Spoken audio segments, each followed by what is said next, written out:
Fáilte óharráis go dtí cuid trí de forbairt gairm nearna a buint le Tinkercad, agus a dóigh bhfuil se ag éagúsaid sa rang.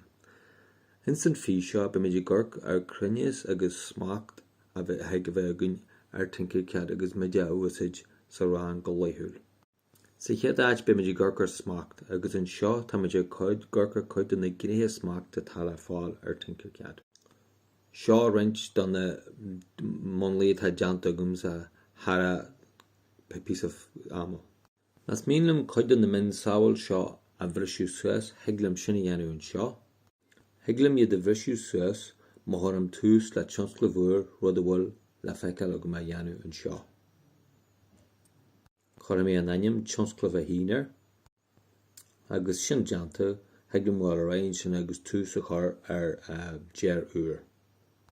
Tá man iscin tús a chur le déar trí hósa eile ar an gradúr an seo róin. Chéad rud tá méidir go legar ná an plan ábhar agus an dóigh digrinn sin athú tíostí don ord in Tinkercad é féin. Heaglinn méid an plan ábhar athú mar hampla an seo tá má garthú a méid ó céad cúige faoi céad cúige. Heaglam fástam is mílam na inad a tá mé gobar le seathú mar tá le feiceáil an seo orlaí na trí na brici na cabbí áras de chéin agus tú ag buinteosaid as Tinkercad. Heaglam fásta inad áthí a bhainneas le orlaisí áthí mar hapla me tá inad mécar tú plus agam thocram na tóis leis an orlaisin ágasaid an seo.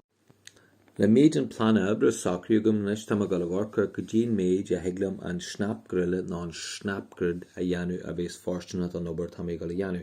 Heaglam sin áthú hís a tíomh na láide sin seo. Heaglam an snapgrille áthú ag brathar go dín obair bhfuil mé a dhéanú ná heaglam é a hananta as mas mílam. Leis an snapgrille eispantíh agus na réon atá buint leis, tuair méid is teá box an seo agus deanna méid boxa mar rinmid a bheith cúice fa cúice ar airde. Leis an snapgrille inis sacrí ag hín, heaglas feiceáil nar a bhogam an cúb go mbogann se ina do bháin ar dhéis ar cléan áráis mar bogam an cursor. Mas mílam heaglam an grid an snapgrille áthú go dtí cúig agus heaglam an box ó bhogu an PC ní smó me tá mé géirí. Mas mílam smacht domlan a bhogarm an cúb agus é a bhogu písa bagaí an am heaglam an snapgrille géile a tharn síos go dtí pointe hín má áran sin dú. Sin iad den chéad drá gréthe smacht tá méid go legar an plána abre fénix an méid agus an gréthe smacht.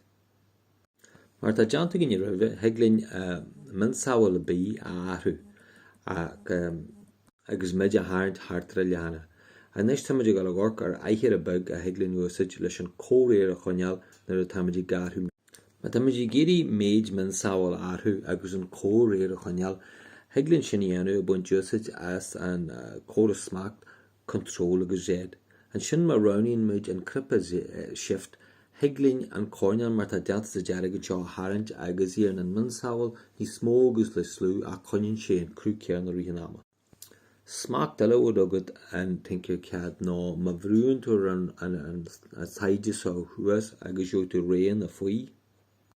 Ba chuma cén crúcha roiní a muisteá tíomh na láide sin a chur muiste ar an plan obre heaglam bhfuil suas an seo agus heaglam a rá a ghlacu agus marant an na sonraí bhaine leis a. Heaglam fiú na tós áirí a thuiriste an san boxa seo mar hampla an fad an léhéad agus an airde agus heaglam cúba dhéanú am a crú an trá seo fástaí. Heaglam fillid a chur na córneal mar tá le feiceáil an seo ag tarint ar an saide ar leatíh. Heaglam úsa dehaintas na steps an seo cosla a má chur seanfar ar an taobh agus tíofaisih an crú a heagla teanú a buinteosaid an gré seo. Garcanis heaglaad feiceáil go leor smacht agus heaglaad de haid crúna áarnú mar árastaid féin. Ag brathar an crú a tharnas tú inste tá an áranú seo difriúil de gaceann. Tá an áranú seo le feiceáil an san boxa faoi an chrú. Agus tú gobar le Tinkercad heaglaad inscrúdú dhéanú ar na áranú seo a buint leis na ár difriúil.